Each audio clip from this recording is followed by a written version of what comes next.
to the Rask network. Before we get into today's show, there are a few things we have to go over. Firstly, what you're about to hear and see is limited to general information only. It's not personal financial advice like you get from a financial planner. Also, it's important to remember that past performance is not indicative of future performance. That means that anything that's happened in the past, or we say today, is not necessarily going to reflect what happens in the future. Lastly, please consider that any of the guests or myself are featuring on this program may have a financial interest in some of the products or shares mentioned.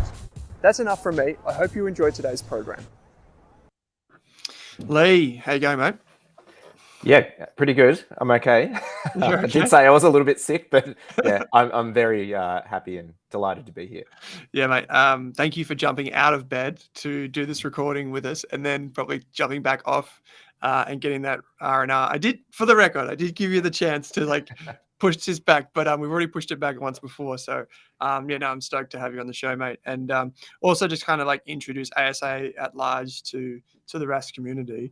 But maybe just to kick things off, I know you listen to the show every now and again, and I want to ask you a few icebreaker questions before we learn a bit more about you and what the ASA does, and then we'll get into some companies, and we're going to go back and forth together on those questions. It was a bit weird because I was preparing questions knowing that I was going to have to answer them as well. So I was like, what would I want to be asked? Which is pretty cool. But if I was to ask you to do some icebreakers, I might start it off like this. Who do you think is the best finance presenter that you have come across? Yeah, it's a good question, and I'm sure you'd love me to say Owen, but I'll try and think broadly. There's a few. I think Morgan Housel. We've heard him on multiple podcasts, read the book Psychology of Money. His ability to tell stories to connect financial advice is brilliant, and as a writer, very inspiring. I think William Green, another writer, author of Richer, Wiser, Happier, and also has a podcast by the same name.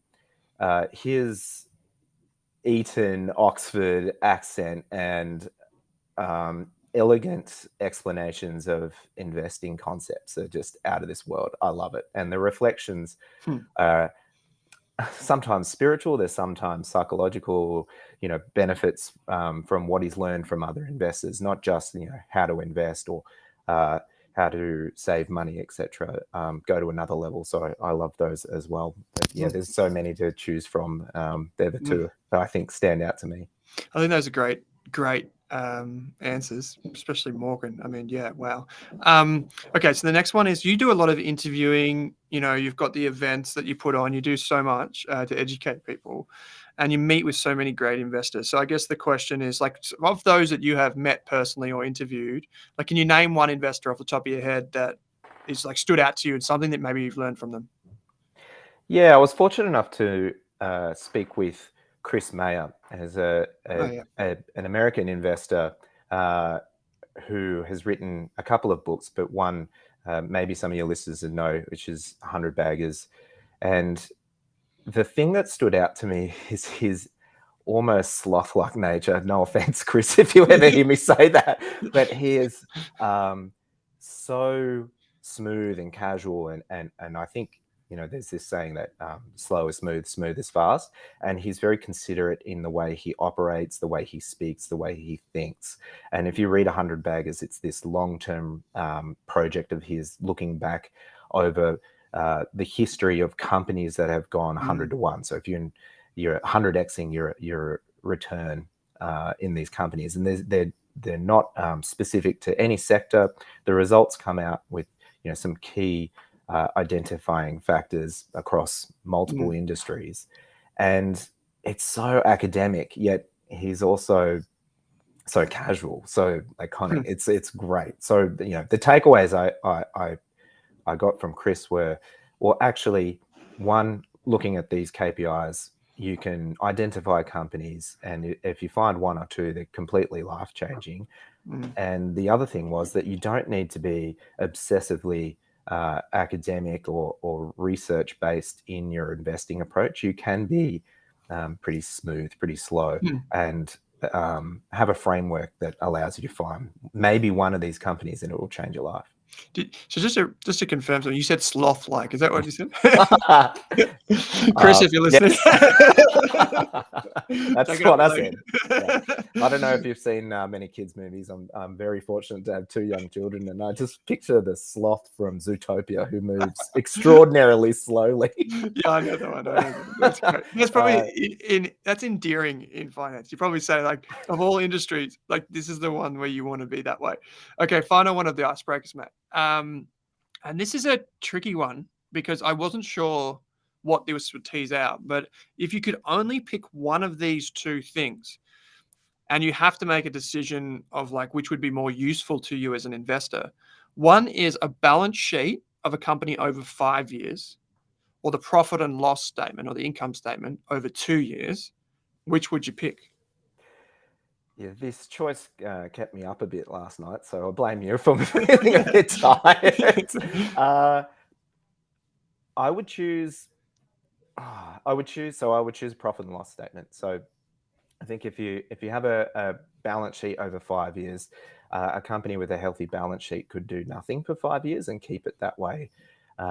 Whereas if we have a company that's perhaps profitable or at that inflection point of becoming profitable over 1 to 2 years, their balance sheet may be unhealthy, in inverted commas there for the listeners, but could be an incredible investment. However, it depends, because I don't know if you then get a surprise balance sheet. yeah, it's the reveal, and it's got more debt than anything. Yeah, well, I was thinking about this. I actually went with the balance sheet, and the only thing that I could think of was that it was over 5 years. So maybe after 5 years, you should see some of the retained earnings and some of the stuff flow through. Like, obviously I deliberately didn't give us the cash flow statement because I think both of us would have taken that if we had the choice, because it connects the two. But I was just thinking about that. Like, if you're listening to this or watching this on YouTube, what would you take? Like 5 years balance sheet or 2 years profit and loss? Let us know on social media. Leigh's on social media as well, so he's on Twitter. So there'll be links in the show notes to that. Mate, so maybe just a quick intro to you. It's interesting that you said that you just love the way Morgan Housel presents ideas and how good of a writer he is. Because for those of you that don't know, before Morgan was probably the Morgan that you know today, he was part of the Motley Fool. And both Leigh and I spent time writing for the Motley Fool. And so, mate, maybe just to fill myself and listeners in, tell us a little bit about you. Like, how did you come to be like the head of marketing and education at the Australian Shareholders Association? Yeah, I've got a very eclectic investing background and maybe even more of an eclectic career. I've pretty much have been a professional, for lack of a better word, entrepreneur, but maybe the better phrase is a serial starter of things, and then moving on once I've accomplished some personal goals. So yes, before the Australian Shareholders Association, I was doing some writing and analyst work with the Motley Fool. And prior to that, I was semi-retired after being a small business owner for a better part of a decade. So As in you exited that business and... I exited 2 businesses, actually. So I had How old were you when you did this? I didn't know that. I knew you had businesses, but I didn't know you were I didn't know you exited 2 and all that. Yeah, that's right. So I began my first business with my business partner or previous business partner in my late 20s,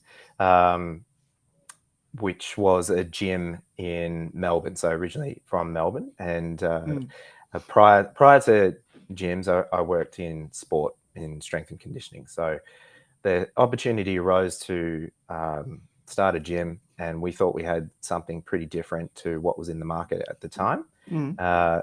And I guess the stars aligned. Had a fantastic business partner who could do things that I couldn't do, and I could do things that he couldn't do. So when that kind of relationship, you can join forces, great things can happen. Yeah, for sure. So yeah, We started in a friend's warehouse just out in Richmond. We were very fortunate to have a friend and client just donate their business warehouse to get things rolling. And then we actually built out a 700 square meter space in South Yarra, just off Chapel Street. So from there, a lot of blood, sweat, and tears went into building out a fantastic gym where we, transformed lives, but not just through fitness, but our own business adventures as well. So, yeah, left that business after seeing great success after a few years of full operation, and moved up to Queensland, where I had an online coaching business, coaching athletes, and we started a small facility up here. And I eventually exited that actually pretty quickly after moving into the new space, because I got to the point where I had achieved, my goals as a coach, looking after athletes, but I guess my business goals there too, and other interests and I guess other opportunities were sort of coming my way, and I wanted to pursue those. So yeah, it's the light at the end of the tunnel in small business can actually come very quickly and hit you in the face quite hard. So I jokingly say I was semi-retired, but really it was figuring out what to do next, and investing became the way. Wow, cool.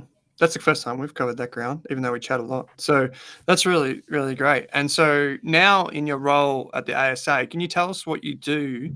Like, what does an average day look like for you now? Well, yes. So my role at the Australian Shareholders Association is to take care of one of our pillars. The association is based off two key roles for the everyday investor, the everyday Australian investor. So we have our Learn and Connect, which is my domain, and then we have advocacy and monitoring, which is, I guess, a much larger department in terms of workforce. We have an incredible volunteer workforce and in-house HQ team that take care of that side.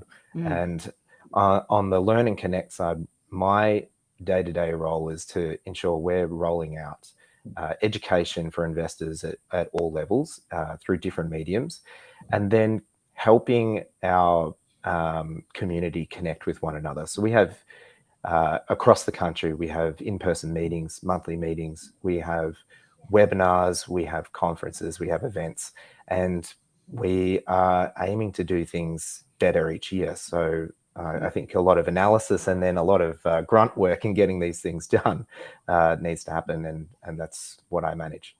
And this is like a point of, I guess, a point of great pride for me. I've spoken about this briefly on a different segment of the show, but for those of you that don't know, basically the Australian Investors Podcast, i.e. this channel you're listening to, and Rask as a whole, basically been selected by the ASA to help Leigh on that journey and help spread the message of the ASA and investor education. And to that end, we've started, or we're putting in motion, we've already recorded them, two investing courses that anyone can take. So those will be available in the next a couple of months, so probably in March. If you're listening to this, it's not too far away at all. And they'll cover value investing and investing generally. But also, Leigh, maybe we should give a pretty big shout out to like the conferences and events that you guys put on that are beyond just like the member meetings and like what you're working on there, because I think like super important. I'm going to be there and I'm stoked that we can be working together on that. But maybe can you just give us a kind of like, what is it? How do people get involved? For sure. Well, yes, we're very thrilled to have Rask as a sponsor, as a key sponsor of the event. So it's going to be brilliant to have you and the team at our conference. So that's one tentpole event coming up in May, which is our investor conference, and it's an in-person event. So if you've been going to lots of virtual events and doing lots of Zoom calls for the last few years, I'm sure some of you would really appreciate getting together in a room with a bunch of investors and learning and connecting with professionals across the industry, top ASX CEOs and chair people, as well as market commentators and the like. So across 2 days, it's a symposium of investor education. We've had some brilliant guest speakers in the past. Last year, we had a number of CEOs from companies like Tesseract, the cybersecurity company, Alcidion, a small cap medical company. Some of your listeners have probably heard about from yourself. Yeah. And then fantastic panels. Like we have one panel which is joking, well, maybe not jokingly, but it's called Grill the Chairs, where we have the well-known chair people come or NEDs come and be quite open about their leadership experience, governance, culture, and we have had like our chairman Stephen Mabb interview them on stage, and it's a very good insight into sort of those upper echelons of management. And then later in the year, we have actually an online event for those who can't come in person, and it's a broader spectrum of speakers than what we can get at the conference. Obviously, in person, it's hard to have international speakers come and connect with retail shareholders in Australia. However, the online world allows us to do that. So last year we had speakers like Chris Mayer, who I mentioned before, and Jonathan Boyer from Boyer Value Group give incredible view-on-demand sessions, as well as we had local guests coming on and doing live sessions where you can interact and ask questions. So really good opportunity to maybe ask asset managers what they're up to, economists, and actually we had some like microcap CEOs come on and talk really openly about where their businesses are going. Yeah. I was lucky enough to be part of that, the last virtual event, and it was heaps of fun, like just getting involved and like being part of the community, answering questions, doing all that sort of stuff. It's heaps of fun, but I can't actually wait to do it in person. I think there's something, Leigh, like when it comes to engaging with people and learning from other investors and hearing from CEOs, there's honestly nothing quite like looking them in the face and looking other people in the face. And this is a thing, like sometimes it rubs off on you for the wrong reasons. Like sometimes you just get wooed into their marketing and their charisma, but a lot of the times it's actually really, really valuable as an investor and just hear ideas presented. Like one of the things that I'm super stoked about with the Australian Shareholders Association and Rask is that people may not know this. Like we may run some of the biggest podcasts in the country, but it's still really hard to get access to people that are at the top end of the ASX. So in that mean like CEOs, chair people on the boards of directors, those types of people.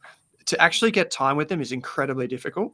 So through the ASA, we're able to find these people, connect with them, and bring those insights not only here through this Rask podcast, but also through the community at large, through videos and that type of stuff like we're doing right now.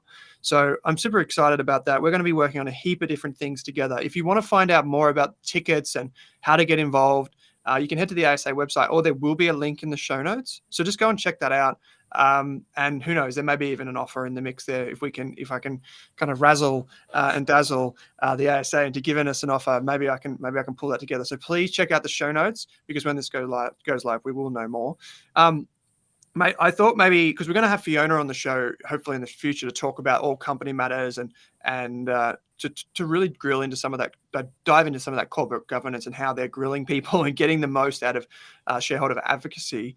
But maybe I thought maybe a chance for both of us to reflect on, because we've both been doing this for a little while now, is how has our investing process changed over time? And maybe if you want to kick things off, like feel free to ask me follow-up questions or ask me how mine has changed. And we can just go back and forth on this. And then there are a few other things, like I want to pick your brain on your favorite ASX business model, but we'll get to that in a minute. Sure. That sounds good. Yeah, I mean, I can kick off, and I think, you asked me how did I get to the ASA, and people were probably wondering, how's a gym guy now leading investor education? Well, and I said my background's eclectic. I think, I've been investing for 30 years and I'm 38. So my first investment was a special situations investment in crispy M&Ms that I imported from the US when I went and visited family, and then repackaged up in smaller packs and sold on the playground in primary school. So the return on investment was enormous because my parents paid for the M&Ms and I kept all the money. So early on, I was very good at unique situation, arbitrage. But jokes aside, I have been investing a long time. I'm really fortunate to have had, a father who was also, just a retail shareholder and investor, and I recognize the importance of it in wealth creation and teaching me that. So whether I liked it or not, I learned about investing from a pretty young age, and was buying shares as soon as I can, with not really much of thought to an analysis or anything like that. It was just this fortunateness of when I had money, just happened to be around 2001, when one crisis had hit, and then 2008, 2009, 2010 again, it sort of came back into my life. And I was working and living in Dubai at the time, so plenty of savings there, and it just went straight into investing.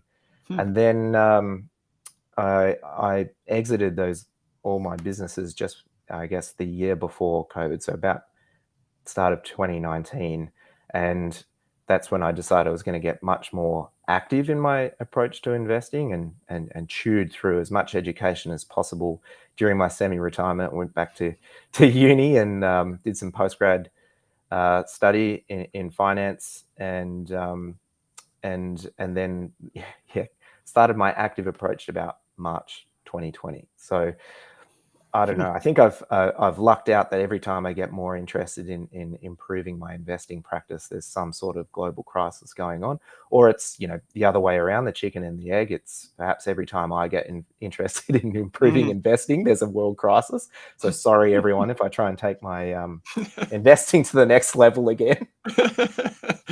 No, that's really interesting, because a lot of people would run in the other direction perhaps when something like that happens, right? Like, that's normally the reaction, is people turn off at that time. Like, we're seeing a lot of investors now turn off, which is very much like, I guess, the natural thing to do. Is things get uncertain, so you leave, you flight or fight, right? And a lot of people choose to take flight. So that makes a lot of sense. And I mean, back from when I first started at the Motley Fool quite a while ago now, my if I could characterize my journey, it would be almost, and my investing process over that time is almost exactly like the humility curve would dictate. I'm not sure if you're familiar with that curve that goes kind of exponential up and then it comes straight back down the other side.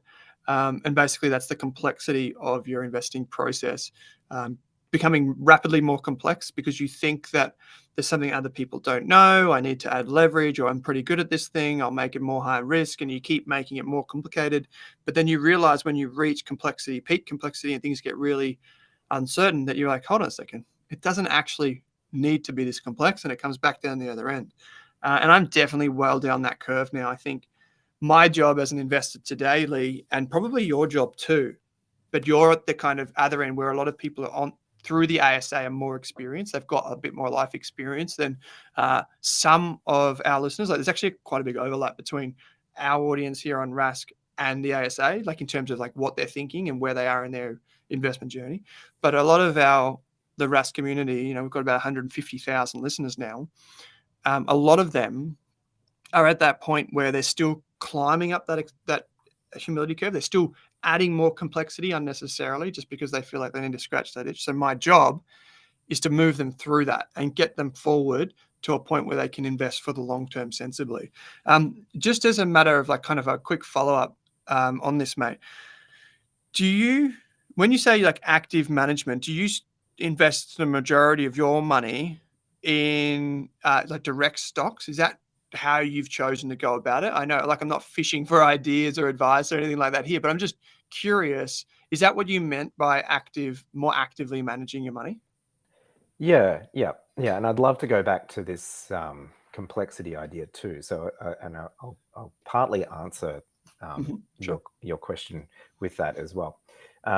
Yes. So to make it simple, I definitely invest directly in individual businesses, and I own one ETF and one LIC, and then I think about 16 or 17 individual companies. Hmm. And, when I was saying, I invested heavily, I think it was about mid 2009. I didn't even know what ETFs were. So, and this is humbling because the returns were fantastic from them, but like I knew pretty much nothing about what I was doing. So, I guess I looked at some of the bigger, better, like as in I knew these companies and I thought they were the better companies because they were massive in Australia, and just lumped in during the middle of the GFC. So, and now I think I know a lot more about investing, but lumping in precisely, fortunately for investing returns at near the bottom of the GFC, and then just essentially forgetting about it for a decade proves to be a really good investment strategy. and now, yes, I'm active, but I'm trying very hard to be inactive. And some super investors and investors you've had on your show have said before, like they only want to find 1 or 2 good ideas per year and maybe act on them. And this whole idea of being slow and being smooth, I think is quite profound, because I guess the more you know and the more you do is not necessarily better. So complexity, what's the saying is, there's no extra points in investing for more complexity. And I think if you can get over that curve and bring down everything to a very simple strategy that you can do over and over and over again for a very long time, you'll get to where you want to go. What would you say is the book that's had, like, if I just say, what's the book that's had the most profound impact on your investing? Like, what's the first thing that pops to your head? Richer, Wiser, Happier by William Green. Why is that? So I read it for the first time. So I've read it 3 times. Oh, wow. Yeah, it becomes, it brings you back to center, or it brings me back to center, I think, every time I read it. And the author does this fantastic job of interviewing a lot of very well-known, maybe some not so well-known investors with not just with incredible performance, but I guess with life lessons to pass on. And those have been learned. I mean, they're not prophetizing. They've learned from their mistakes, and some of them very late in life. Warren Buffett talks about some of the lessons that he's learning in reflection about his family life and whatnot, and he's 92. So they're trying to pass on messages how to live a rich and abundant life, and that comes down to aligning not just your investing, but I guess your personal values and your environment and how you treat others, to get to what they call, I guess, a destination analysis, like where do you want to be and how do you want to be remembered in the future. And that just speaks to me so much. So yes, look, I really want to get great returns with my investing. That, of course, we would like to be wealthier with more capital, sure, but education and passing on these messages, like, if I can be a proxy for some of these lessons and share them, and by no means some sage that's great in investing. I've made more mistakes than a lot of people, I'm sure. But if I can share those lessons and then help other people either avoid them or learn them faster, then I will feel better. I'll feel richer. So I think that's where that makes sense. This book is so valuable, and then there's great investing lessons in there, like just superb, from Charlie Munger to Nick Sleep, and just some of the stuff in there is priceless. Yeah, right. Would you say, final question on you, and then we'll come to business models. Would you say that having those businesses has made you a better investor in public companies? And if so, how? Hard question on the spot. Yeah, no, it's in short, yes, absolutely. So prior to opening my own business, my accounting skills were 0. And not the XREO. But which I did use in the end. Thank you for teaching me accounting zero. So from a business ownership perspective, it does help you identify leaders who act with that ownership mentality, and then also inversely, you can spot the wrong incentives a mile away when you understand owning a business. As someone is if a leader is taking a salary that's egregious and not taking care of clients and stakeholders, I can just spot it, and I believe that comes from being a business owner. And the way we ran our businesses was to focus on the trifecta of ensuring our employees, our clients, and the business all win. So if you get a triple win, the trifecta there, the business has nowhere to go but up. It will definitely grow. How did you do that in practice? Like, how did you align the employees with the customers to get that trifecta?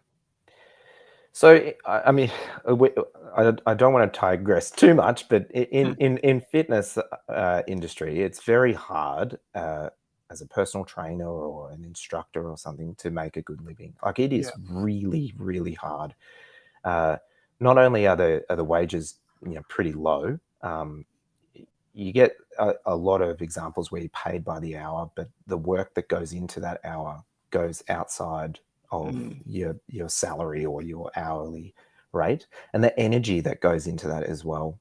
For sure, it is a lot. Like emotional, physical, mental energy poured in to coach 1 hour in a gym is beyond 1 hour. So very hard for them to make a good living. So I was on a mission to have a team of people that felt looked after by the business, felt like they could have a career, learn something, and just be able to put food on the plate without stressing too much.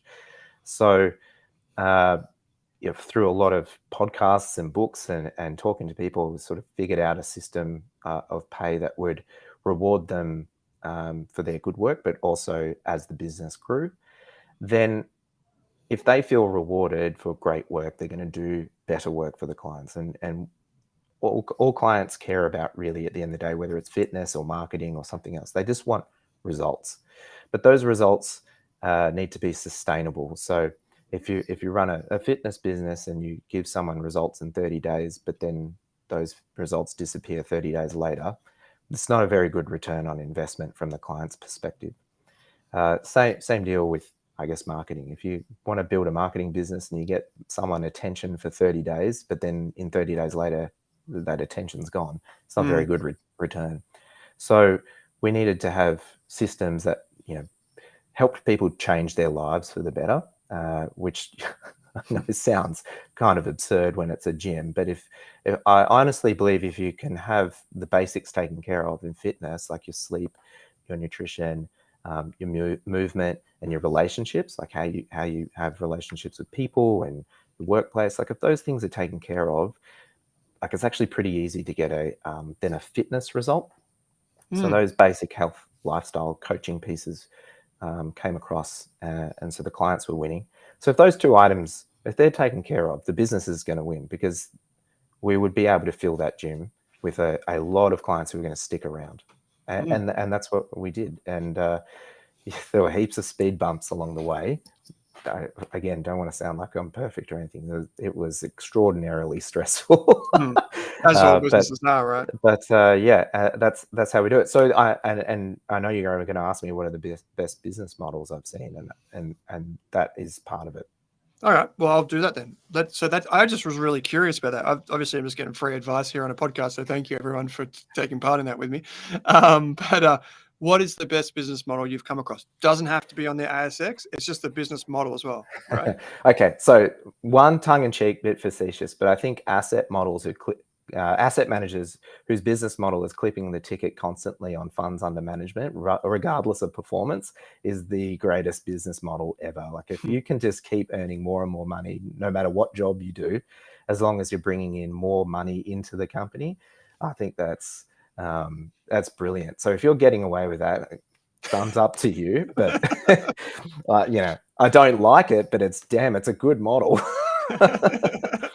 Yeah, but in all seriousness, I think if you have a owner-operator business, so it doesn't need to be the founder still in charge, but a manager who is treating the shareholders and the stakeholders and the clients with equal importance as themselves, then you're going to have good leadership. Right, so we talked about it before. If their salary is incentivized incorrectly with regards to the rest of the stakeholders and the clients themselves, that person's just a short-term caretaker of a name, not a company, not a family. And from there, I want to see really smart allocation of money. So you can look at obviously the obvious figures if you're into this kind of analysis, like return on capital, return on assets, return on equity. Let's look at the debt, et cetera, et cetera. But if we were to just go back to the story of the business, like what's really happening within the business, what do the employees think, what do the clients think?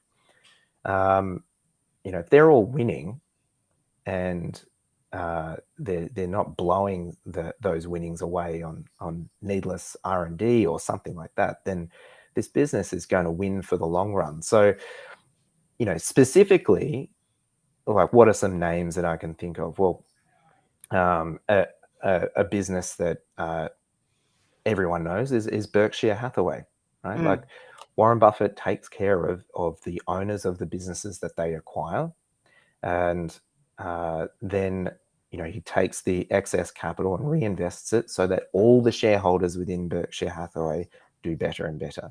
Okay, so I know that's clutching at straws a little bit, but I guess that's one concept. But then there's other businesses, across the whole market cap spectrum that do this. Like locally, look at something like Nick Scali. Like this is a multi-generational company, like family, like couple of generations of a family running a furniture business that has this history of doing really well. Like their customers like the product. I think Anthony Scali just said recently they're handing down discounts because their supply costs have gone down just recently. Like other companies that go, oh great, our supply costs are down, we're going to keep prices up and so we get more money. But he wants to take care of the customer. Another business that does that is like Costco, right? They just stick to this one margin, and no matter how many more customers they get, they use that money to hand on more benefits to the customers, whether it's opening more stores or keeping prices low. So I really like that. I love all those examples. I particularly like the Berkshire one because it's what I call anti-fragile. Like it's just a business that's very hard to break. It's almost impossible to break. Like if you just think about the portfolio of companies model, like enduring companies is very hard to break. And to that end, one of the businesses which I wasn't going to mention, just because they don't really get as much of the light here in Australia, but is like the rail businesses. If you go back, like 100 years, rail businesses were everything.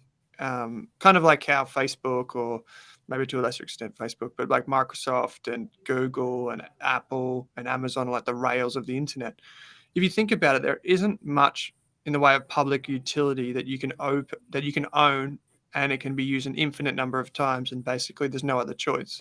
So if you think about once you lay the infrastructure for a rail, and provide it's in the right spot and whatever, it's just going to be used in basically near endless amount of time. And you've got maintenance, you've got OPEX and all that sort of stuff. But it's a wonderful business model because it's a repeated business model. Especially in the US, where it's like an interconnected rail network, where it's really dependent on rail freight. We've obviously got a lot more of like the road freight here, but the businesses that I was going to call out, and people would probably be like, oh, that's not very original from Owen. Like obviously the software businesses, because you've got an infinite amount of scalability, right? If you get the software right, like Oracle or something like that, you can just infinitely run that software again, or near infinitely, and it's all like incremental margin. But the business, and to your facetious point earlier on, I actually like it because I think the easiest way to get rich is to use other people's money to do it. And the funds management model is definitely the most lucrative that I've ever seen. And I would say the Pinnacle investment model that's on the ASX, Pinnacle Investment Management, their model doesn't have that raw upside, like that untapped blue sky type potential, but it tries to capture most of that while minimizing more of the downside. So what I mean is like, and you know what I mean, like with the beauty of a funds management business is also its weakness, because you can go up and it can just be taken away. But with the Pinnacle model, where you just own stakes of really good fund managers, you have like a portfolio of fund managers, and you can take your time to grow and support some funds on their way up and capture as much of that economic value, and then kind of soften their blow, at least at the whole business together on the way down. And I think they've done that incredibly well. And yeah, I just think that's a kind of very unique model. Do I think it's like anything like Berkshire or Soul Patts or anything like that in terms of its anti-fragility? No, like I think it's still susceptible to the general slowdown in active management and all that sort of stuff. So, but that's my one. Yeah. Sure. Yeah, I think Nassim Taleb talks a lot about skin in the game. And if you are looking for a funds manager or asset manager, there are exceptional ones out there. So I was just having a laugh, giving the ones a whack. But if you find these funds managers that aren't taking 2 and 20, they're focused on performance fees, and their money is in, like, their own wealth is within the fund. So that their livelihoods are on the line. So if they're not performing, they're not getting paid. And then if the performance is poor, well, they're losing their own wealth at the same time. So the incentives are there for them to do exceptionally well. And if they are doing exceptionally well, that's the only time they get paid. So I'm very happy to support these performance fee only fund managers who are putting their wealth on the line. And there are those here in Australia and overseas too. So that kind of quality manager is rare to find, but gee, you can learn a lot from them too. Absolutely, you can. So my next one's a bit tongue in cheek. I've got 2 more questions after this one, but the next one's a bit tongue in cheek, which is, what's the most overrated investing book? You said you went on this kind of information binge of like different resources and whatever. What's the most overrated that you've come across? And this could be just your perspective. Like, we'll be respectful here. Even if you think it's the worst, someone else might love it. But what did you think? Geez, that wasn't what it cracked up to be. Yeah. So this is exactly how this story unfolded. Okay. Is I made the decision. I'm like, right, I'm going to learn everything about investing. So, I wish there was, matrix style learning mechanism where I could just plug it straight into my brain, but there wasn't. So I was Googling madly. Wow, what should I read? What should I read? Because I'd read a few personal finance books, and my dad had handed me a few books which were a bit old, and I tried reading them. I was like, oh no, I need something new. Anyway, I Googled, and every list started with, you've got to read The Intelligent Investor. And that is by far the most overrated book at this time now. There's one, obviously great concepts, but it is dated, and the way it is written would it calls to the time when it was written. Yep. So there is clearly great concepts in it. So I know everyone thinks it's like the Bible of value investing, but there's probably authors now who are doing a really good job at explaining the concepts in, I guess, more colloquial language, easier to understand, easier to digest. And I could not get through it. So that led me to other books, because I was like, this can't be it. This is wrong. This can't be the best book about investing. So I think it's highly overrated. The concept of Mr. Market is obviously going to stand the test of time, and it has. So that concept alone, I think it's chapter 8, you learn about Mr. Market and his emotional reactions, and how that offers up good companies at on sale. If that's the number one takeaway, so now you don't need to read the book. Yep. Go read something else. I like it. I did get through Intelligent Investor. It did take me a little while. It does frustrate me that it's at the top of everyone's list. Like, when I see that, I'm like, if that's at the top of your list, I don't think you've read that many investing books, because you can't, unless you're recommending that to someone who is like I don't know. I don't even know who would be. It would have to be someone that's a very dry, like reader, in order for them to thoroughly come away from that thing. I'm just so passionate about investing right now. Even worse still, I would say, is security analysis. Just can't pick it up. No. So I've still got my original copy, and I read both books. But I got to tell you, like that is, I mean, those books might be relevant if you're a few years into your journey, but not as the first thing in the modern era. I don't think that. I think security analysis in particular is filled with so many timeless pieces of wisdom, like even around inflation or rates and those types of things. But people that still talk about things like pay 2 times the equity yield as long as it's twice the long-term bond rate makes it a good investment. Like that some statistical arbitrage type stuff is well and truly past. I wish it were that kind of investing that easy. There's a framework like that. So I would say, yes, read them and read security analysis, but it's definitely not the first book. In fact, it probably wouldn't be my first 20 books, to be honest. So, and that would be my one. I mean, there are so many other great books out there that you can read to break the ice and then dive deeper into certain distinctive areas. But I've got 2 more questions for you, Leigh. Which successful investor so successful is the keyword, which successful investor could you never invest like, but have a lot of respect for their process? Definitely Jim Simons. So, that's like, yeah. I think everyone would take Jim Simons. And if you don't know who he is, he has some incredible track record of multi-decade returns at over 60% compounded. So it's just unfathomable what that would do for anyone's portfolio. But the method of its achievement is not clonable. You can't copy that. So and the book, I think the guy who cracked the man who cracked Wall Street, is that the one? Yeah, it's really entertaining. I found that a very entertaining book.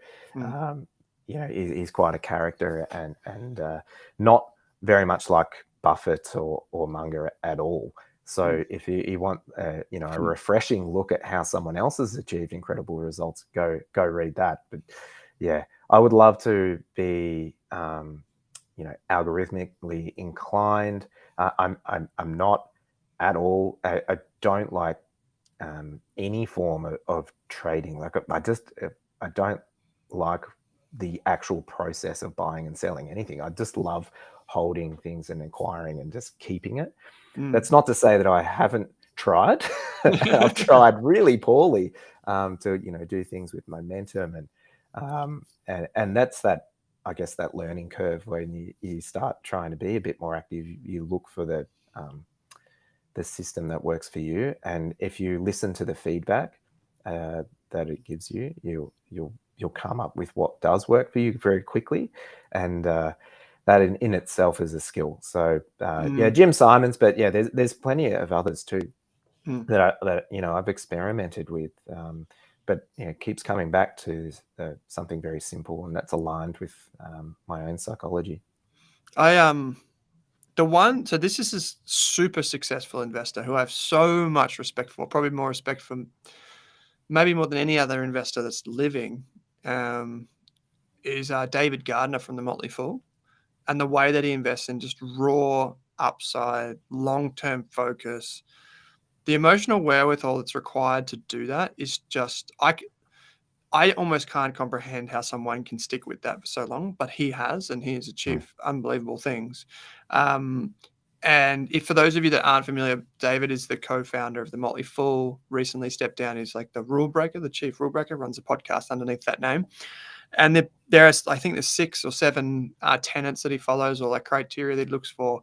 And one of those is that the company must have been called overvalued.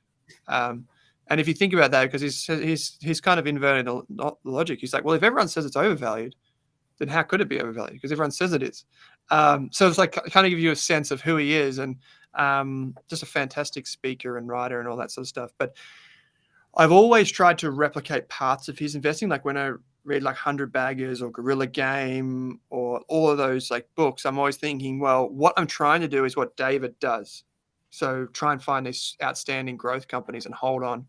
But every time I try and do that, I just kind of like freeze at a certain point. Like I can go a lot of the way there, but then to the point of like, okay, now you do it again and again and again and again. I just can't sustain that type of kind of like look for a company, hold on, stay with it, look for another, like it's a lot. So I try and take the parts of David Gardner's approach in that find these industry dominating or industry creating companies and try and build a position around them. But it's very hard to do again and again and again. So I think Joe Mag is probably the best expression of that, who came to Australia for 10 years. He was really good at kind of isolating the parts of his strategy that made a lot of sense. But so much respect for David and those guys have done. So, mate, I've got one final question for you, which is one that I normally ask all the guests to come on the show. I'm sure this won't be the last one we do, and hopefully next time you won't be sick and I won't feel bad for keeping you out of bed. But my question to you is, what's one thing that you believe about finance or investing that few people would agree with you on? Yeah, this is a hard-hitting question, I think. I was trying to come up with something controversial or that, and I couldn't think of anything.